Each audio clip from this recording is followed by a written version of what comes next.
Everybody, I believe, that has a business, social media is really to show your brand, right? Showcase your brand and show your personality and to educate a little bit, right?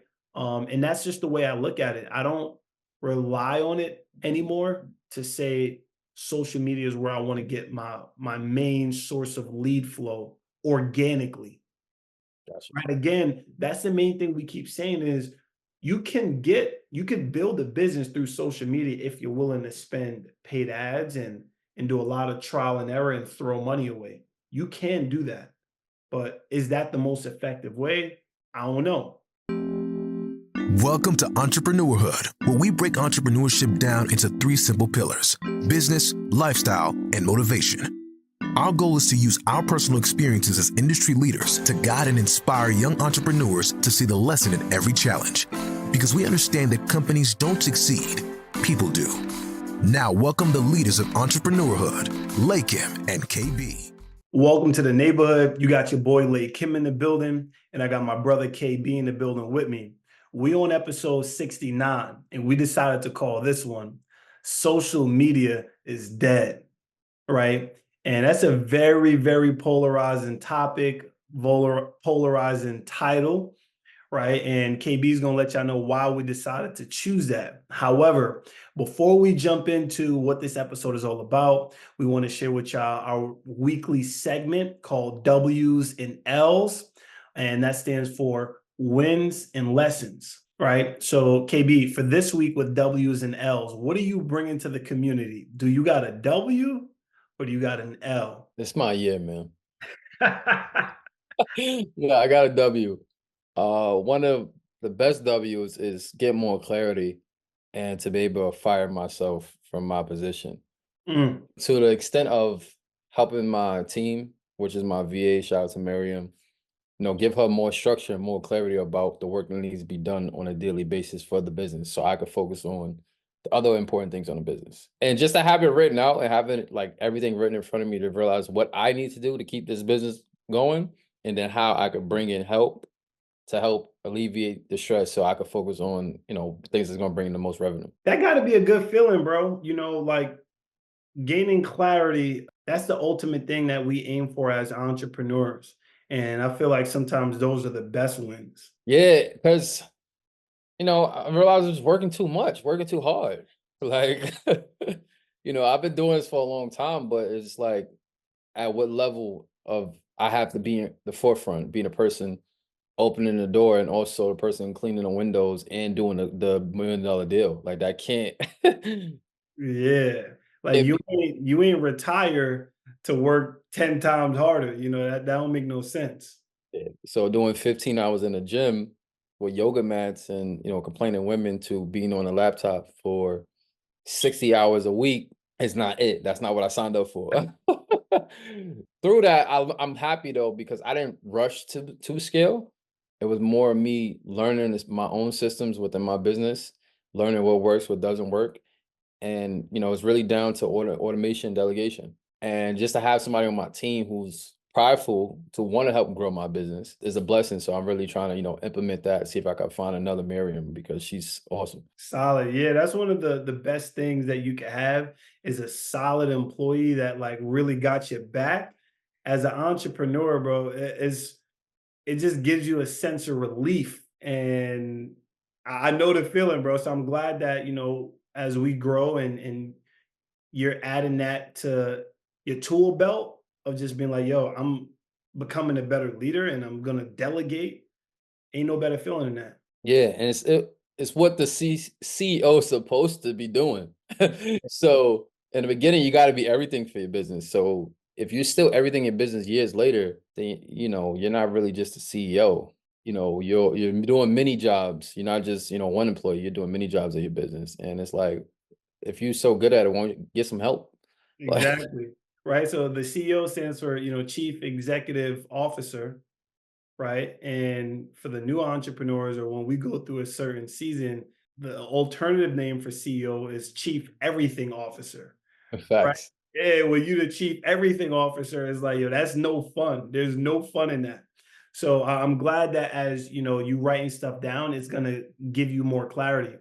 Now, for myself, I like to share my, what I want to bring to the community this week between a W and a L, and I'm definitely coming with a W. Like it's just, I love the content. yeah, like it's just I've been feeling good, and I've been feeling like similar to KB, the clarity has been unfolding, right? But my main W for this week is I hosted my first in-person event, right? And I took the last 3 months just really mastering my new software, becoming the expert in the software.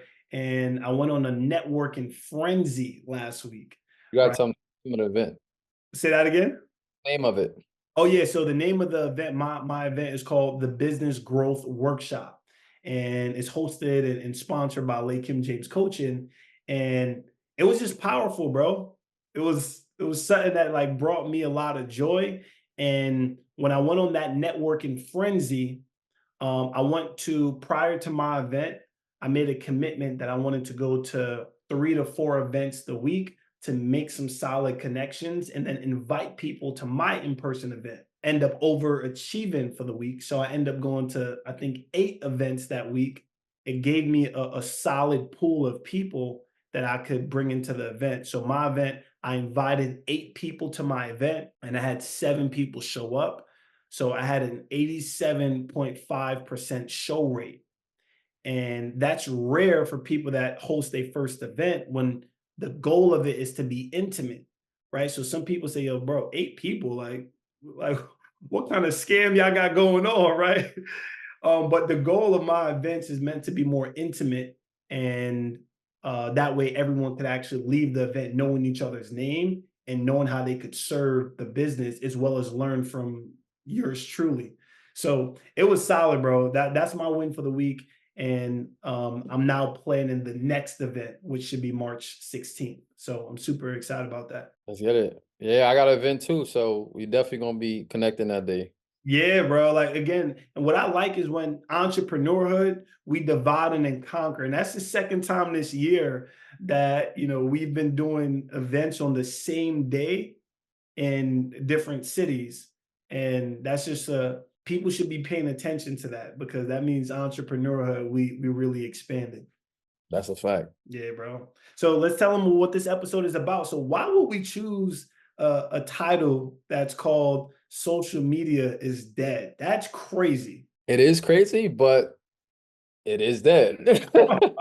But the reason we say that because a lot of entrepreneurs are looking for social media to be their nutrient, where it should be the supplement of their business and what they do. So when it comes to that, we forget about the in-person connection. Like everybody want to talk about vibes, energy, frequency, but you can't replace the human interaction. You can't replace shaking somebody's hand and actually talking to them or seeing, how they walk in a room. Like you can't replace that. So social media, we also, love social media. But however, it's not the most prominent source for your business if you're not running paid advertisement. So Wow, we're gonna talk about that, more in the episode. But the algorithm is not the same. bro. Like that's so spot on. Like the algorithm just went down 2 days ago where nobody had access to nothing. Yeah, Facebook, Instagram going, and it's like if it does go away and you have 200,000 followers, what do you do? What are you gonna do? If that's all, you don't have no type of database or backend system for these clients, for these leads, then you really don't have a business. You have a social media profile. Bro, I know what they're gonna do when it goes down. They're gonna starve. Right? They just not because they put all their eggs in one basket. And let's not get this mistaken where KB and I are saying you can't make money off of social media. That's definitely not, what this episode is about. But is when you put all your eggs in that basket and you're trying to use social media to replace your in-person connections, that's where you're going wrong. Yeah. And I also think too, it's just the fact that we don't own these platforms. Wow. So, it's free. We get to use it, we get to promote. However, we don't own it. So you don't really control what goes on and what does go on. So if you're going to use it, use the platform to bring people to your community, bring them to your funnel, bring them to your opt-in. So this way, if it look at MySpace, can you go back get your contacts from MySpace? You Nah. probably can't, and you probably don't remember the login either. Yeah, I was gonna say, bro, I don't even know my password, bro. Like, and to ironically, I've actually actively tried to log into my MySpace because I got like some really like throwback pictures that I'm like, yo, I want to, show people the glow up, but it's probably better for everybody that those pictures stay in the archives. And what is it attached to? Your email. Yeah. So it's like email is never going anywhere, regardless of what it is. Text message marketing is definitely dope. It costs more than emailing, but at the same time, you don't even have those avenues. Most people just have followers. Yep. Like I got my page taken away from me back in 2022. I remember that. Facebook said that I wasn't of age. I had Facebook for 14 years. You got to be 13 years old to be on Facebook. Yeah, the math ain't math, bro. So it's like, and I did nothing wrong. And when that was taken away from me, just like that, it changed my mindset about this. It's like, yo, this could go on this could be going any day. However, I'm gonna make sure I capture that data. I'm gonna own that data and bring those people to my own platform. And if I'm not mistaken, KB, when it went away, didn't it like make you lose like a $10,000 client or something like that? Could you talk about that? Yeah, that's PTSD right now. But I'm actually glad it happened. I probably wouldn't have been in funding if it didn't. But yeah, 14,000 for my mentorship. Wow. Was actually contacting her to be, part of my training mentorship, training blueprint, and really show how to, build up a fitness brand. And she came through from one of my ads. I believe so. Or she saw me, so she said somewhere, but I believe it was my ads or a hashtag. And she's like, I see your work, I see what you've been doing. She tapped in, we got on a call, she went through my funnel. And she's like, "Y'all believe in this. I want to do this." She only put down a deposit of $1,000. Now, Mhm. $1,000 is not a little bit of money, but I'm just saying, out of the 14, right? So he's gonna set up a payment plan, and she's gonna pay me 14 over the course of 3 months. So I'm like, all right, bet. This first client that I feel that's my avatar. This is gonna be good. This was on a Thursday, but I gave her like when she paid the deposit, I gave her like a pre-work before we got into the modules. We did another call on that Monday. That Tuesday, my Instagram was gone. Oh, so she thought you scammed her. So she paid you $1,000. You gave her some worksheets, and then the next day you was nowhere to be found. So this is the thing. She paid on that Friday. I gave her worksheets Saturday, right? Come on, yo, I'm giving her pre-work. She got clients by Monday. What? Hit me, say, yo, KB, what you told me, it worked. I got clients. I told her about her page. We dissected her page, what she should do, change it, fixing her name and everything. Tuesday, my page goes down. I got to call 5 in the morning. I'm like, yo, I think she an early riser, but this ain't that type of mentorship. Like, I'm gonna Right. talk to you on Thursday. So she called me. She's like, oh, I want my money back. I'm like, what are you talking about? She was like, oh, I tried to show my friend, your page on Instagram and it's not there. I'm like, what you mean it's not there? So this is new to me.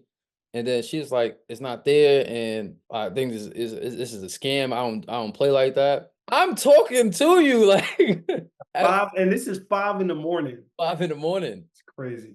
I picked up the phone and I'm talking to you. And I'm like, yeah, honestly, I don't know what happened because, my Facebook, now I went to my Facebook afterwards and I realized my Facebook wasn't working. And I was telling him, like, my Facebook is acting up. She's like, oh, that has nothing to do with it.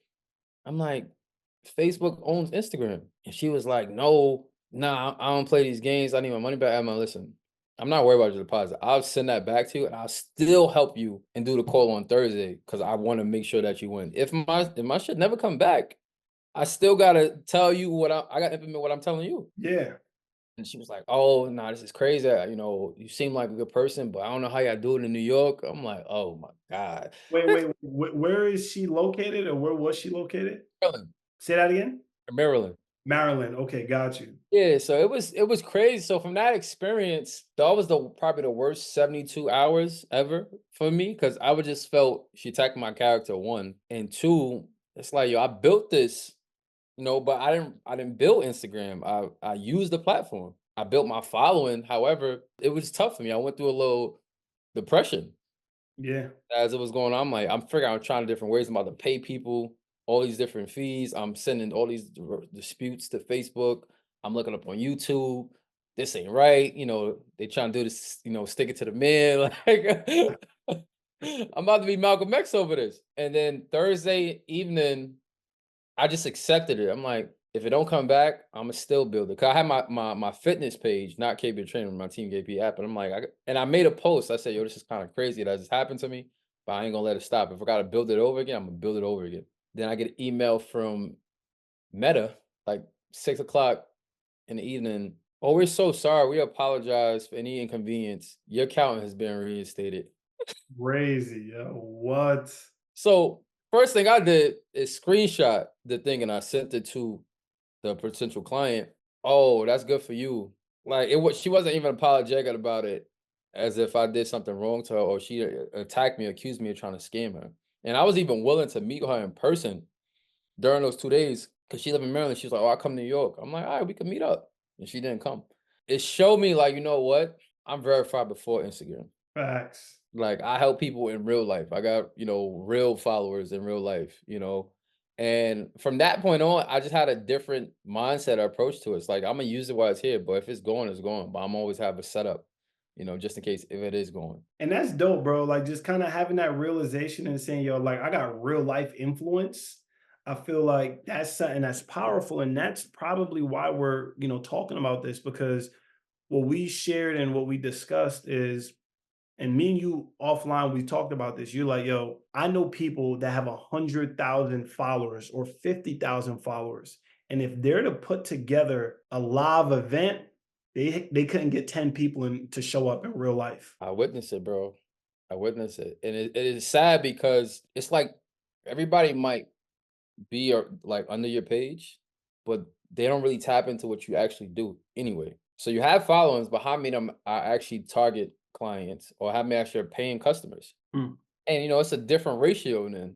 And then, if you host something and you don't have people pull up in real life, then you live on the gram. Like Like, what's the point of having a big following if you can't monetize it in person or digitally? Because again, most people, the misconception is they're like, yo, this person got 50,000 followers, they're getting paid. yeah. And it's like, yo, that couldn't be the furthest thing away from the truth than what it is. Yeah, it's a facade because that was the thing before. It's like, yo, let me buy these followers to make seem like I have a lot, and then people gonna want to work with me. And then some people use it as like an advertising thing. But now they have metrics, they have insights. So it's like, yo, let me see your numbers, or you can look it up on Google. They have certain sites where they see your engagement rate and they see how much you should be charged as an influencer based on how many people comment on your posts, how many people is following you, how many people engage with your profile. So there's a lot of new stuff out there that get the frauds. And if you got, all these 100,000 followers or 30,000, you got two comments and it's a bot. You know what I'm saying? Two bots saying the same thing. It's like, all right, we know this joint's fake. So you're not fooling nobody but yourself. Yeah.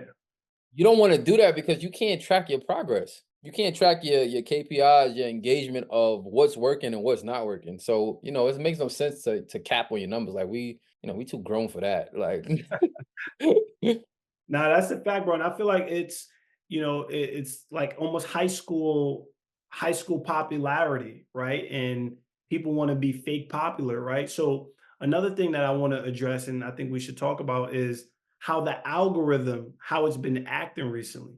Facts. In social media is crazy, bro. Social media only shows your content unless you go viral. If you're not going viral, forget about it.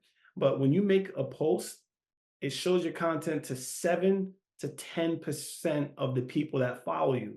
So what's crazy is it doesn't even show it to 100% of the people that follow me. Like I know these people in real life, and you're not even going to show my content to people that I know. You can't be trusted.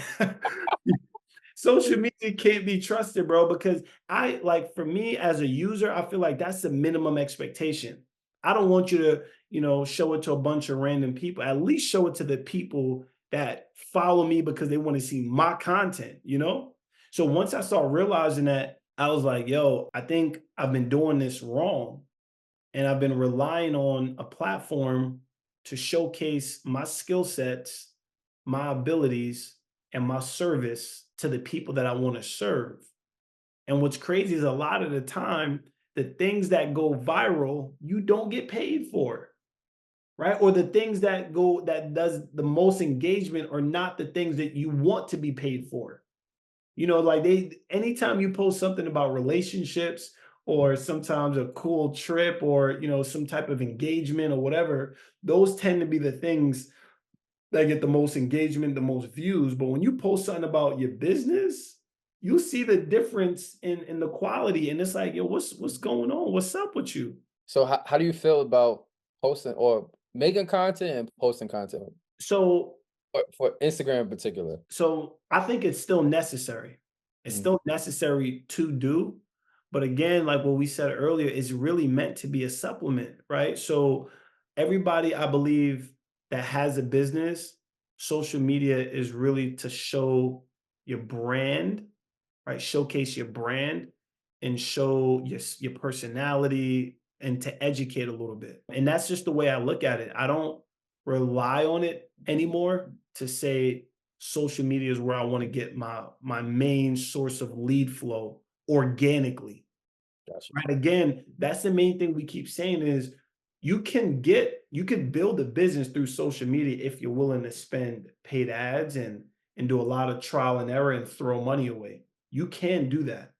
But is that the most effective way? I don't know. And I think it depends on your offer too, because if you do anything that's like along with entertaining, then yeah, that's where you want to live at. That's the space you want to be at because you probably can't get 100 people to come out to your comedy show or come out to your dance show or come out to your rap show. The concert, yeah. I think it all depends on your offer and also depends on if you have a strategy to it. Like a strategy, don't just think, I'm gonna just post every day and then shit is gonna click. Like it takes more work than that because you have to target those people. And I'm guilty of that, bro. Like that's something that, when I decided to make the transition last year, being full-time, online coaching, my transition and my thought process was just post every day. Just post one time a day every day. And eventually the algorithm is going to show you love. But in the reality, and I was sharing this offline, is that I'm thinking in my head posting once a day is consistent. But what the algorithm is really rewarding is they're rewarding people that's posting 4 to 10 times a day. Yeah. So my little one time a day has no impact, grand scheme of things. And it's interesting because you're watching this on social media.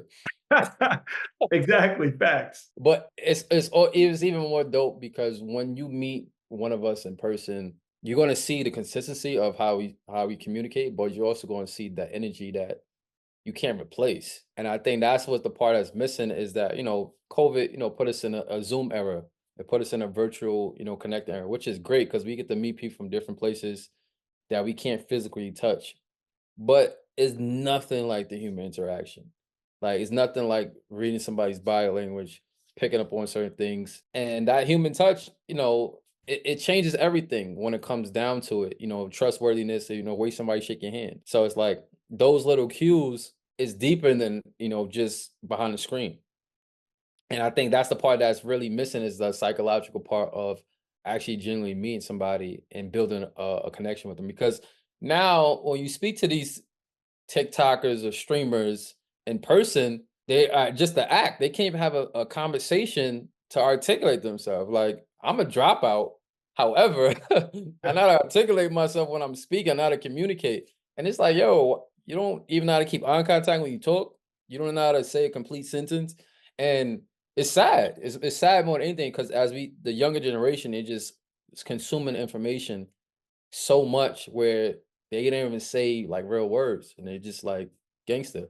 And Because then it's funny, bro. It's funny because it's like they're not used to having those conversations because they're used to like being able to hit the edit button, right? So it's like oh, they say something for 10 seconds, pause, start the next scene.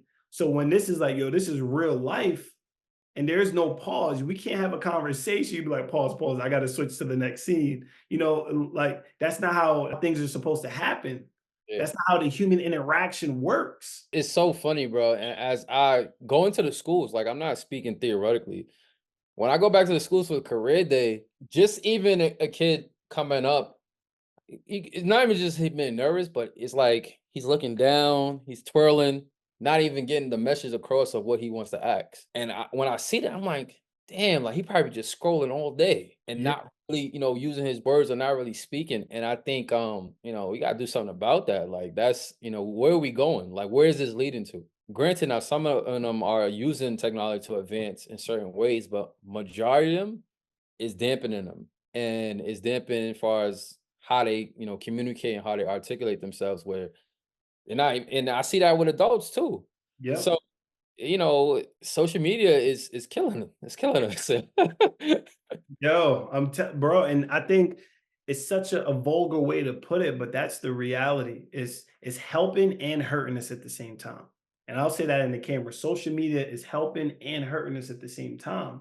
And the reason why I really feel like that is because if you don't have good social skills and you're not working on improving yourself and you're relying on social media to replace that, is going to set you up for failure. It's not a recipe that's going to create long-term success. Now, again, some people, they are content creators and that is their job. But I truly believe, even as a content creator, people got to feel like they could meet you in real life. Yeah, no, that's real. I think, and that's the thing too. Like you're a content creator, your business is to be on Instagram. But if you're not, your business is to do your business and show what you need to show on Instagram to create more business. So I think that's where we get confused as like, this is my business. And it's like, all right, it takes you 2-3 hours to make this real, where you could have been doing X, Y, Z in your business if you had a lead generation set up. And if it takes you 2 or 3 hours, and what's your conversion off of that? Yep. And most people don't do that. And that's the thing. Even when I was, algorithm was in my favor, I was like, yo, I'll go through my DMs and I'll count. And that's how I do it. I'll flag the DMs it's like a little flag checkbox, and I'll count how many people I spoke to today. How many people actually opt in, how many people, saying I'm not sure yet. And that's how I did my numbers. They not a lot of people not doing that. Nah. It just like you just replying, you just responding, but you don't even know what your conversion from certain posts. And I just look at it more analytical way. It's like, all right, I know if I post a transformation of somebody getting in shape in 2 weeks, I know I can make potentially 6-7 thousand from that post. And I'd be like, well, how you do that for one Instagram post? I'll calculate how many people actually opt in, and I'll calculate how many will pay per month, and I knew my numbers based on my Stripe, how long somebody stays with me, and then customer retention. So all of these different exercises I did within using social media. But if you're not using it as a tool and it's using you, you already lost. Real rap, real rap. And let's talk about what's the best approach, like in your perspective. How can someone watching or listening to this episode find a good medium of growing a business with social media, but also understanding the importance of an in-person connection? What would you say to that person, and what strategy you think it's the most effective?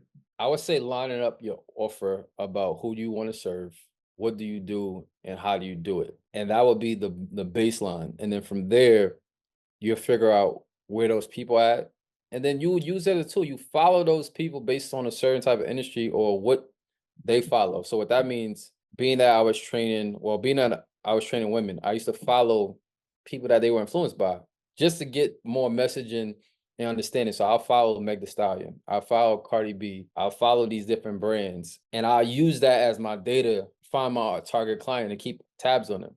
Because when you have a business, you want to figure out who else are they spending money with? And these are the psychographics when it comes down to marketing. It's not just like, oh, she got 1,000 followers, I'm gonna pay her to post, and she don't get no engagement or is no tied to your audience. Yeah.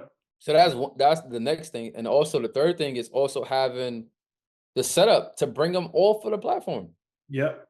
Got to be able to bring them to your back end system. Whether using Go High Level. Before I was using Superphone, it's like community phone, and you want to bring them away from it so you could build that direct communication to their consumers. So having a business number in a community, it makes you the celebrity of that space. Whether you have a Facebook community or you have a Telegram chat or a Discord, you want to bring them off of the platform. Now, the other factor too is using it for your results and your testimonials and your reviews. Yep. The social proof. So, your friend like it, you post it, then they got a couple followers that's gonna watch it. Now you got different eyes on your work. So that's what I really use it for, just to show my testimonials and my approvals, how we could get people funded, 50,000, 90,000 in a week. So it's just a confirmation when I meet somebody in person, they're like, oh, yo, what's your Instagram? They go to Instagram, like, oh, you partner with Chase? Yeah. Yo, damn, y'all did 3 million? Yeah. That's Yeah. what you just telling me about?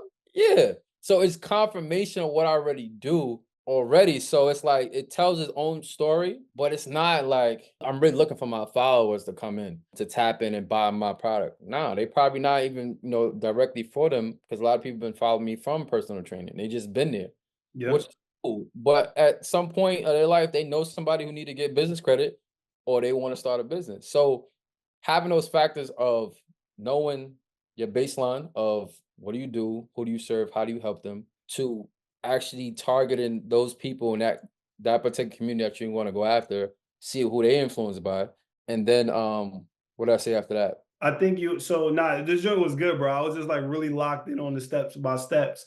I think you was just saying like once you make the connection with them. Yeah. So yeah, 3, bring them off the platform and bring them to your own private community, and 4, make sure you have Like what, a CRM or a nurturing system, or what's the last one you thinking? I just said it. Damn, I said targeting. I don't know. It'll come to me if you have to chop it. Yeah, yeah. I think if they're able to have that process, right? So that's what I really wanted to get at. I wanted to make sure that they had a process of what to use social media for, and then how to balance your in-person connection, right? Being able to take people off. So one thing, say that again. 4, you want to use it as your testimonials, a confirmation of what you already do. So you post your wins, you post, even some of your L's, just to avoid certain type of clients. Right.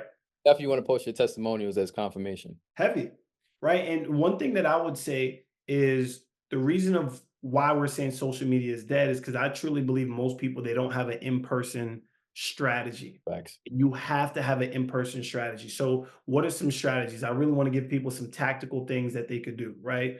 So one, you could go to networking events.